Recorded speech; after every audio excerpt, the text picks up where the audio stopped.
Hello, wine-drinking people. Time for more of what I've had to drink yesterday. We got a lot of material for the show the months of September and October, and this is a tasting we had to reschedule, you know. Super Syrah just didn't sound super enough the first time, but hey, man, I said if we have 8 people, we're going to take down these wines. They were all standing up and ready to go on the second try, and we had 10. It was including me, and I like those odds, man. We had the Lo Spovare, the new Franciacorta, we have on sale for $15 to start things out. An outstanding value when you look at sparkling wines, is regularly, like, I think, 30, 27 and change. But we have that wine on sale. Everybody loved it at this tasting, and similar process to how they make champagne, just not aged quite as long on the leaves. All right, well, talking about the Syrahs, the Syrahs were killer. I think we had 10 good examples of these wines. Some people thought the Chave Hermitage was a little old, but I'll tell you, got 2 votes for wine of the night. I think it was what it was. It was a 1975, not a great vintage from a great producer. Still remarkable to drink that wine, and really good. The Cayuse Bionic Frog, one of the most distinct wines on the table, and has this almost liquid rock kind of minerality to it. Lovely dark berry, blueberry, black plum fruit, the kind of barbecue notes on the nose just got bigger and richer as this wine opened up, and on the palate just dense and rich. You really notice that long, the minerality lengthening the finish here, and got a vote for first and 2 votes for second. One of the most distinctive wines of the night, definitely. Most excellent juice. That's why Christophe Moran has created the ultimate cult wine in Oregon. That's right. Walla Walla. A third of it, the In the Rocks part of it, is in Oregon. And it actually says that on the Bionic Frog bottle. All right, the Cinquenan, a lot of people mistook the Cinquenan for the Colgan, or vice versa. The 07 Colgan, so youthful still. This 2012 Cinquenan stock Syrah, a big monster, though, rich and jammy. An array of flowers, spices, perfume, really exotic. Almost this latex kind of rubber note coming out on the second day, though. Kind of funky, but still a very pleasant bouquet overall. Thick and viscous on the tongue, layers of sweet black cherry liqueur, plum, exotic flowers, and that zesty spice.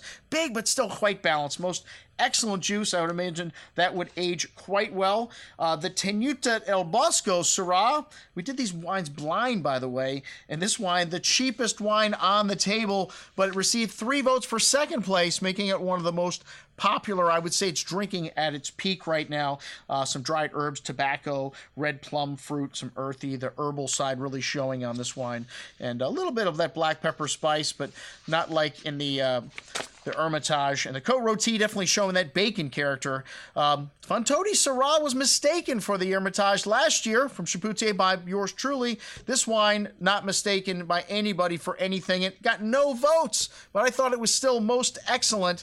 Just fresh herbs and incense-like spice, a gamey character to this wine, some meaty notes, but velvety smooth tannins. This 2001 showing at or near its peak. It could still age, but for me, I would open up the 01 if you have it in your cellar right now. The Colgan, as I mentioned before, was mistaken for the Cinquenan, and this wine still big and youthful, and one of the darkest wines on the table. Lovely blackberry liqueur, espresso, dark chocolate, black earth. Really just a voluminous wine on the palate. This wine still has some tannins. It could go another decade or more. Got a vote for first and 3 votes for second. Making this wine number 2 on the table. Yes, the Gigal Côte Rôtie Lalaland, though, wow. This wine is wine of the night with 5 first place votes, even before I voted. And this is typical. A lot of people pick this up because of the bacon character in the nose, man. Smoky, really perfume, incense spice here. Some lovely floral notes. Very seductive. A good amount of red plum fruit still there. Silky smooth on the tongue, though. This wine is really singing right now. If you have 89 Lalaland, drink it, hold on to it.